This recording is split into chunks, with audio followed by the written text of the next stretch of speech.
Welcome to another episode of The Dissection.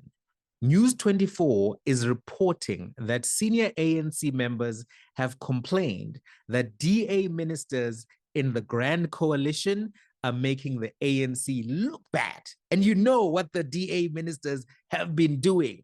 They have been taking interviews. They have been performing stunts so that they can get public accreditation. Same applies to Gayton McKenzie. So apparently this has not gone unnoticed by ANC senior leaders, and they are now raising this issue and saying that, hey, in this coalition, actually, our ministers are not looking so good. That's what was raised. Apparently, this issue was raised in the NWC, which is the ANC National Working Committee. And the National Working Committee is responsible for the day-to-day operations. Now, the NWC is preparing for the first ANC NEC meeting, which is the National Executive Committee. So this NEC meeting is supposed to be from the 1st to the 3rd of August, basically from Thursday.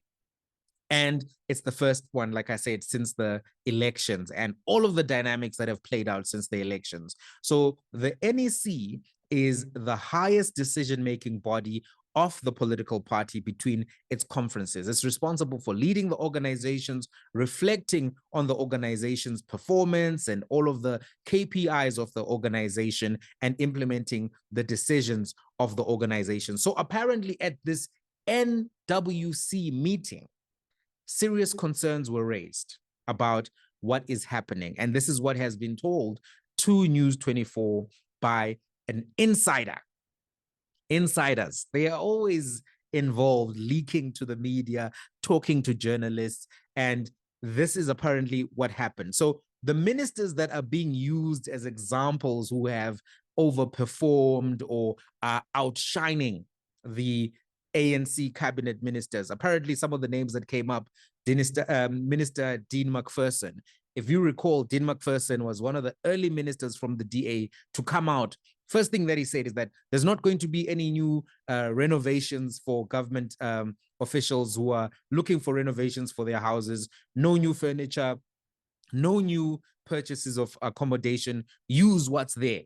That was his first move. I made a video about that, and I actually pointed out that it was dealing with a very, very small part of his budget, but it was something that the public really liked because it set a tone, and many people in the comments said, hey, it's good because it's showing people that no money will be wasted from his side. And that was the first move that he made. Then he made a second move revealing that over 300 million rands had been stolen in the last 10 years from his department by cyber criminals. Now, that's something which even I was impressed that he's willing to bring the public into confidence around everything that has happened in terms of the theft of this money. Many people brought up that, hey, how come we didn't hear from other ANC ministers about this particular theft? And then he's also been on the ground talking to young people. I saw him the other day speaking to a young entrepreneur who wants to build a skate park in his community. So Dean McPherson, one of the examples that has definitely been used to say, hey, we're concerned about the performance of our ministers in juxtaposition to these other ministers. Another example that was raised of ministers who are outperforming or overperforming has been Gayton McKenzie. Gayton McKenzie also saw what good, feedback Dean McPherson and others were getting. He released the list of artists who received funding during COVID-19. He has been very active at the Olympics. He has been very active in conversations online about a variety of issues, some of them controversial, but in any event, he has been somebody who has been active and hyperactive at that. So that's another example. Even if you think about Peter Groenewald, recently we saw that midnight, not exactly midnight, but late night prison raid at Sun City where prisoners were squatting, where they were being searched, and all kinds of devices were found, cell phones were found, PlayStation 4 were found, a variety of contraband was found. And this, from the layman's perspective, generally does look as if, okay, these DA guys are moving. They're working seriously. These new ministers that are not in the ANC are moving seriously. And, ANC is also aware of this. ANC is also aware of this. So apparently this was raised at this NWC, and the diagnosis that apparently has been given at the NWC by Khumbudzo Ntshavheni is twofold. The first is that she said the issue was due to the failure of the government communication and information system to employ competent communicators. She said that the GCIS was not fully staffed and that there was a shortage of communication staff, right? So she said that the ANC needs to invest in competent communicators to compete with the DA's strategic communications. The second thing that she identified is that some ANC ministers were afraid to engage with journalists. According to this insider, Ntshavheni said that some ministers refuse to communicate because they are afraid of the media. And the question is, why do you become a minister if you are afraid to communicate? The insider themselves apparently told News 24 that the DA ministers came out as much more aggressive and much more competent and much more dedicated to making sure they succeed. We saw this when they had to present budgets. These budgets were prepared by the director generals who were appointed by the ANC. So we are asking why our ministers can't do the same things. So a proposal has been made for the minister responsible for government communications, Khumbudzo Ntshavheni, to present her plans to improve the situation at the next ANC NEC meeting, which is basically starting on Thursday. So apparently the insider told News 24 the following: unfortunately, we have not employed competent communicators, and the DA has a very good communication strategy. They communicate far better than us. We've also decided that Ntshavheni must rein in ministers who are not communicating the government's successes, right? So this is what the insider has said. The ANC, however, has denied this particular insider information and reporting. They've said that there's no such. That's what they've said. And I think Fikile Mbalula issued this particular statement because here's what the ANC has said. There was no such discussion precisely because there is no such performance of the ANC, outperformance of the ANC by anybody.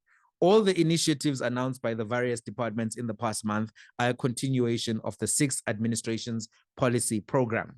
We categorically reject these claims as fabrications and a veiled attempt by the journalist, the so-called insider, and possibly the newspaper itself to promote falsehoods that cast another political party in better light. The article is completely without basis in fact or even narrative of the meeting.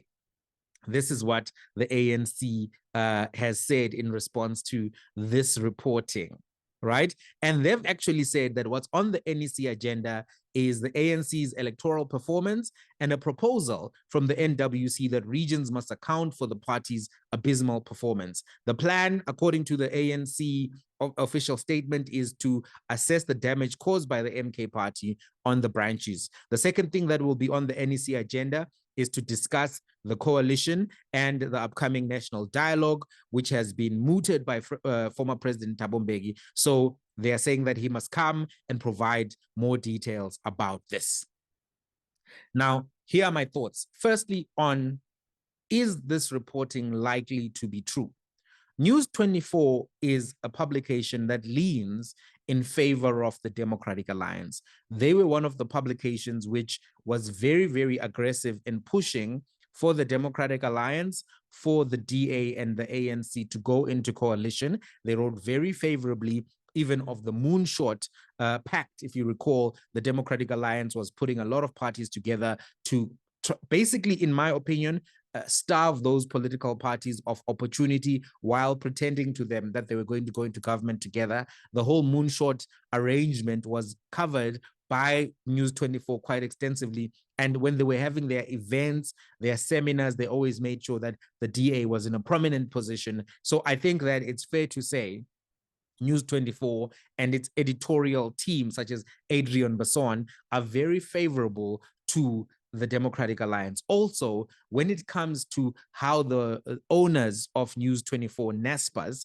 donated, because they also donated to political parties, they donated to two political parties in particular, the ANC and the Democratic Alliance. So News 24 does lean in the direction of the Democratic Alliance in their coverage. So they are likely to publish favorable articles towards the Democratic Alliance, because even as we see from their ownership, their donations go that way.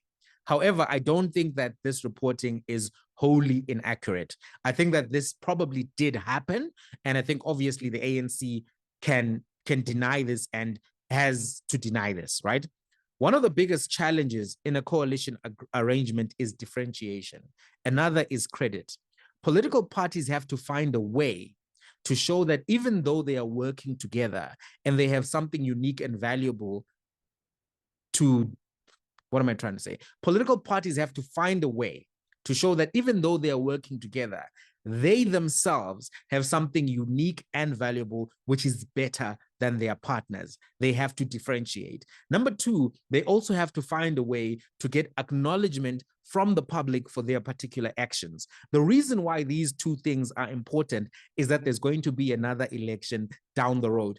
If the public cannot see the different parts of the coalition and what the different parts of the coalition are responsible for, both parties will get punished in the next election. The Democratic Alliance is very aware that coalition parties, especially junior coalition parties, can be swallowed by the major party, right? This happened in South Africa too. Already we saw with the Good Party, Patricia de Lille took a position from the ANC, a ministerial position, and her party's performance actually went down in the second election. But there are other examples which demonstrate this more concretely. So if you look at the United Kingdom, you've often found that the parties which went into coalition with the Conservatives underperformed at the next election. So going into coalition has this particular risk.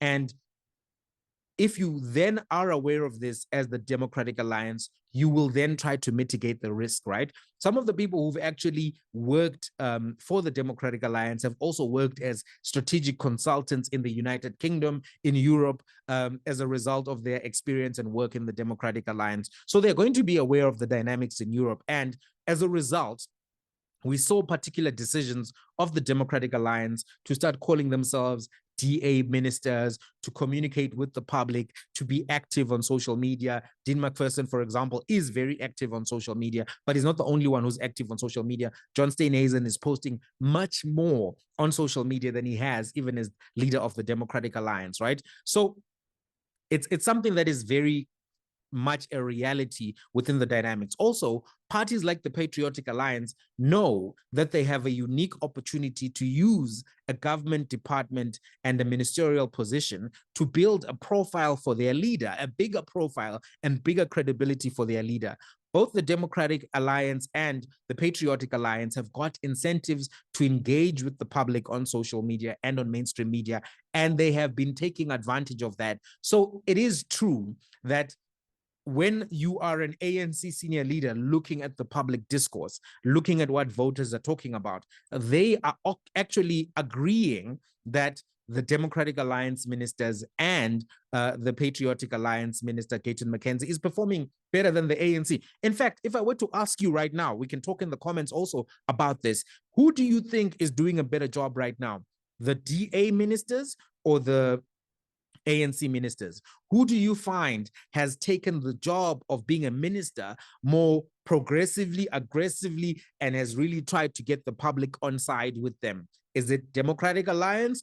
Is it ANC? Let's have a conversation. By the way, if you haven't subscribed to the channel, please subscribe. This is one of the ways that YouTube knows that you love the content and it helps others to find the content. We're working towards 30,000 subscribers. Your subscription will be appreciated. By the way, the subscription is going to be free. It's going to be free forever. There's no cost to subscribe. Just subscribe, press that notification button, like this video, and tell me what you think about the performance between these two entities. So it's unfortunately difficult for ANC ministers to differentiate themselves in this particular grand coalition.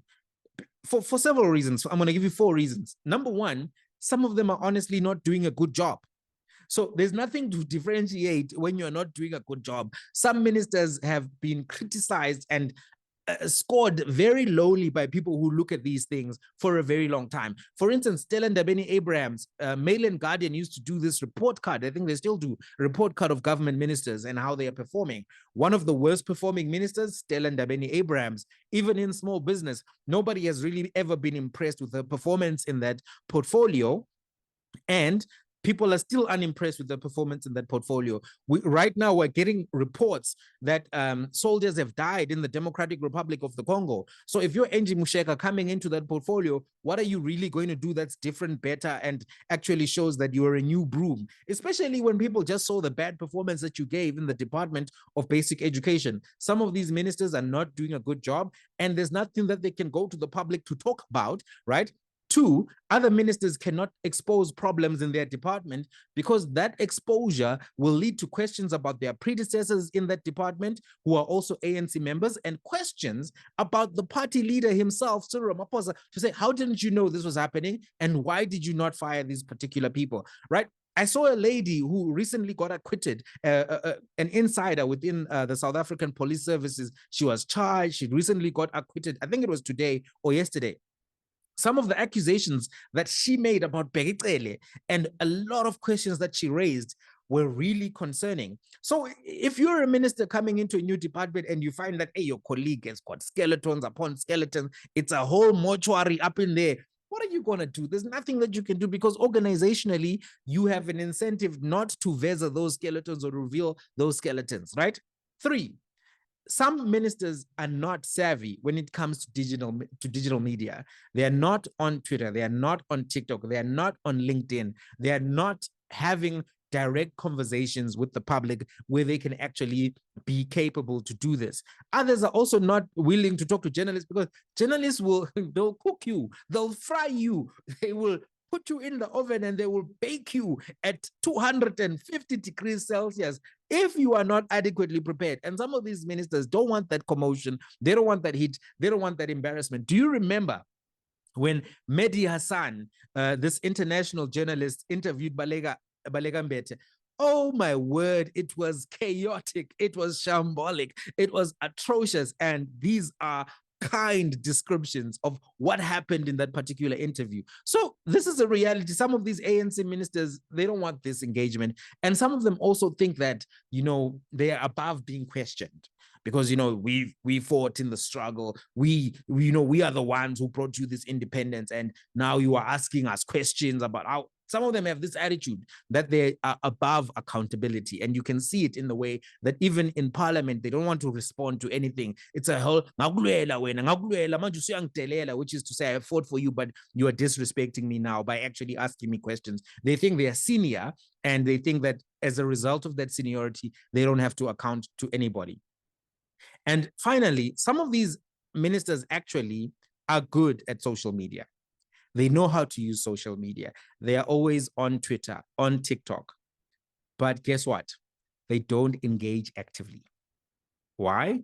Because they don't have any solutions to offer.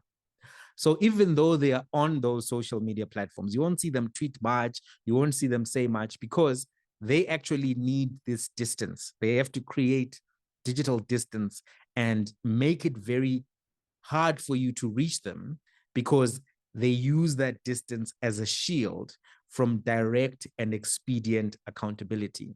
If you can reach a minister of human settlements on TikTok, on Twitter, on Facebook, on Instagram immediately, and there's a housing crisis, there's a crisis of homelessness, and you can reach them immediately, what are they going to do if the budget hasn't been changed? What are they going to do if the problems that they are facing, they don't have any creative solutions or even appetite to fix? If the Minister of Higher Education is directly accessible on Twitter to university students who use Twitter a lot to air their grievances, what is that higher education minister going to do about the issues that they are facing with academic exclusion, the issues that they are facing with funding for NSFAS? What are they going to do with the issues that they are facing with some of the discrimination that they are facing in the lecture halls? What are they going to do about some of the challenges of students who are sleeping in libraries, who are sleeping in toilets because there's no accommodation? What are they going to do about cases where there's no security and students are being harassed in their dorms, they're being assaulted in their dorms, and sometimes they're even being killed in those particular university residences? What are they going to do? What are they going to do? So to avoid this accountability, they just act like they are old school and they don't know anything. And this is part of what's going to be a challenge. I actually think that part of this reporting from News 24 is accurate, and that Fikile Mbalula has no other space or place than to deny this. I think it's embarrassing for the ANC to officially concede that they're afraid of the performance of their coalition partners. But I think it's something that they are very concerned about and they are worried about, because the ANC has been losing support. And if you're an ANC leader, a senior leader who wants your party to do well, you can't ignore the overperformance of political rivals, especially in this particular context. When you're going to local government elections soon, also the other election is coming up, the other national election is coming up in 2029, and you're not even going to have Cyril Ramaphosa at the top of the ticket. And that could cause some issues, because while he may have been a very popular president at the beginning, and there are many criticisms of him, he's still somebody that is more trusted than all of the other guys who are coming in after him. So now if you're going to the next election with Paul Mashatile or Fikile Mbalula or Panyaza Lesufi, you're going to be worried about how you're going to compare to ministers from the DA who will be running, saying that we can run this government better than the ANC. So I think that the reporting from News 24 is accurate. What do you guys think? Do you think that the ANC is afraid of its coalition partners? Do you think that this puts this particular coalition at risk? Let's have a conversation in the comments. I'll catch you guys in the next one.